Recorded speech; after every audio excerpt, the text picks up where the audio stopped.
Ini sungguh manuver yang sangat mengejutkan sekali ya. Ternyata Ganjar Pranowo, Pak Mahfud MD, dan bahkan Ibu Megawati tidak menghadiri acara pelantikan Prabowo Gibran pada tanggal 20 Oktober kemarin. Nah, sangat mengejutkannya apa? Karena ya sekitar 1 bulan sebelum pelantikan Pak Prabowo Gibran itu ada isu yang beredar di kalangan masyarakat terkait pertemuan antara Pak Prabowo dengan Ibu Megawati. Dan bahkan juga dari isu-isu yang beredar ada 3 kader PDIP yang masuk dalam kabinet Pak Prabowo Gibran. Nah, artinya apa? Artinya itu ya kode lah, PDIP akan bergabung ke pemerintahan Pak Prabowo Gibran. Nah, bahkan juga ditunggu-tunggu pertemuan antara Ibu Megawati dan Pak Prabowo Gibran juga tidak dilaksanakan. Bahkan isu-isunya sebelum pelantikan dari Pak Prabowo Gibran. Nah, ketika Ahmad Muzani, Ketua MPR RI, memberikan undangan pada saat lalu, memang Ibu Megawati sudah memutuskan untuk tidak hadir dalam pelantikan Pak Prabowo Gibran dikarenakan kondisinya kurang fit. Dan Ganjar Pranowo dan Pak Mahfud MD bahkan sudah menerima undangan dan juga dipastikan hadir, kecuali kalau Ganjar menyebut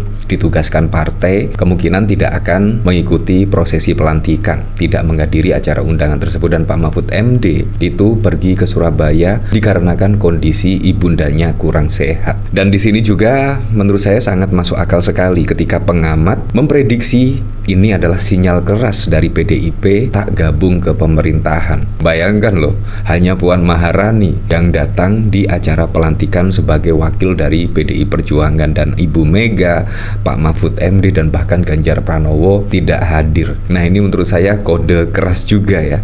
Menurut saya sangat keren sekali. Masuk ke pemerintahan, di luar pemerintahan menurut saya sangat baik sekali untuk kemajuan bangsa, untuk bernegara menurut saya sangat baik sekali. Karena apa? Karena saat ini PDIP adalah partai satu-satunya harapan masyarakat untuk berada di luar pemerintahan. Karena apa? Menurut saya tidak bagus lah buat negara demokrasi terbesar di dunia ini kalau semua partai bergabung ke koalisi pemerintahan Pak Prabowo Gibran. Menurut saya PDIP itulah yang sangat diyakini oleh masyarakat akan berada di oposisi atau berada di luar pemerintahan. Menurut saya sangat keren sekali kalau PDIP misalkan memutuskan untuk berada di luar pemerintahan. Sangat keren sekali dan tidak masuk ke dalam kabinet Pak Prabowo Gibran. Bahkan dari Republika, Mega, Ganjar, Mahfud tak hadir. Pengamat sinyal keras PDIP tak gabung ke pemerintahan. Apakah juga ya di situ kan ada Presiden Joko Widodo pada saat lalu juga bermanuver. Apakah tidak mau datang itu karena masih ada Presiden Joko Widodo? Ya, kita tidak tahu lagi. Kita lihat besok lah setelah pelantikan, kira-kira komunikasi antara Pak Prabowo dan Ibu Megawati itu seperti apa? Apakah terjalin dengan baik? Ya, kalau kita lihat sampai saat ini pun juga terjalin dengan baik antara PDIP dan Gerindra. Pak Prabowo dengan Ibu Megawati berjalan dengan baik. Tetapi kalau bernegara, menurut saya PDIP ya lebih baik memutuskan di luar pemerintahan. Menurut saya itu sangat keren. Nah, Prabowo Subianto dan Gibran Rakabuming Raka resmi disumpah dan dilantik menjadi presiden dan wapres pada 20 Oktober. Keduanya dilantik di Kompleks Parlemen Senayan. Namun Megawati Soekarno Putri, presiden kelima Indonesia, memilih tidak hadir. Begitu pula kandidat capres dari PDIP, Ganjar Pranowo Mahfud MD. Padahal ada lawan kuat Prabowo hadir di gedung DPR, yakni Anies Baswedan dan Muhaimin Iskandar. Bagaimana menafsirkan ketidakhadiran Megawati ini? Dari sisi politik, Direktur Pusat Media dan Demokrasi Wijayanto menjelaskan ada 2 hal yang bisa dibaca dari sikap Megawati itu. Pertama, dari sisi sejarah, menurut Wijayanto, Mega juga tidak hadir saat pelantikan Susilo Bambang Yudhoyono sebagai presiden ke-6 20 tahun yang lalu. Bu Megawati, seorang politisi klasik, sangat mementingkan loyalitas, kata Wijayanto. Ketika SBY di 2003 maju di Pilpres, menurut Wijayanto, Megawati melihatnya adalah SBY sebagai menteri di kabinetnya, maju menentang dirinya. Bagi Bu Mega, ini penting sekali.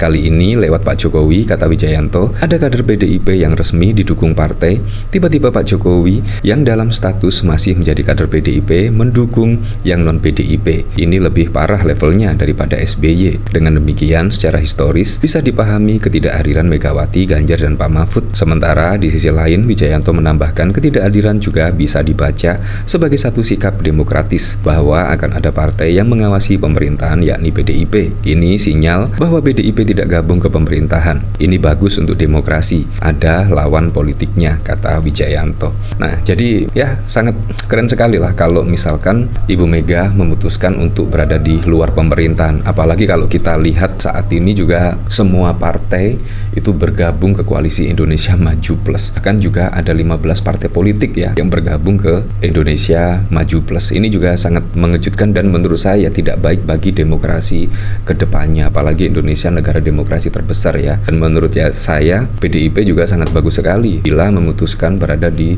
luar pemerintahan. Nah, bahkan juga Pak Ganjar Pranowo juga tidak menghadiri acara pelantikan Pak Prabowo, dan bahkan Ganjar ikut konsolidasi PDIP di Bali. Ya memang kalau menjadi kader seharusnya tegak lurus ya perintah dari partai. Ya seharusnya Presiden Joko Widodo pada saat lalu juga mendukung Ganjar Pranowo, tetapi tidak demikian ya. Ya memang ada konsekuensinya sih. Mantan Gubernur Jawa Tengah Ganjar tidak menghadiri pelantikan Presiden dan Wakil Presiden Prabowo Subianto dan Gibran. Ganjar mengatakan dirinya menghadiri acara konsolidasi di Bali. Saya ada acara konsolidasi partai di Bali, kata Ganjar. Apalagi ya saat ini juga musim kampanye ya. Kampanye karena menghadapi pilkada serentak. Jadi juga kader-kader PDIP juga butuh ya sosok Ganjar yang ikut mengkampanyekan, ikut meramaikan pada pilkada serentak. Menurut saya Pak Prabowo pasti juga legowo ya kalau Ganjar Pranowo tidak hadir. Menurut saya legowo karena juga mendekati pilkada serentak.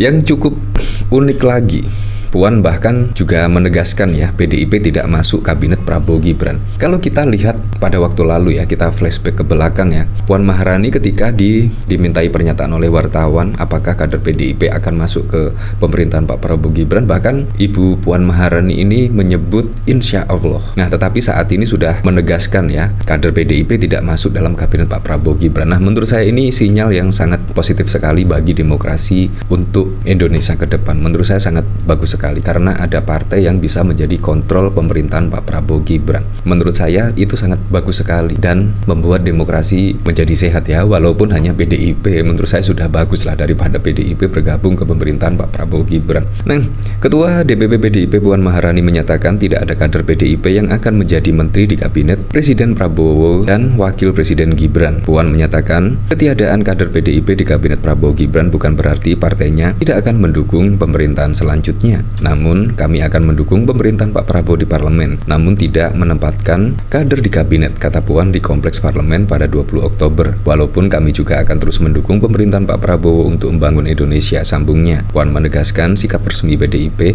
akan disampaikan secara langsung oleh Ketua Umum PDI Perjuangan Megawati Soekarno Putri. Nanti akan ada pengumuman resmi. Namun posisi selanjutnya kita akan mendukung Pak Prabowo di pemerintahan dan di parlemen, tuturnya.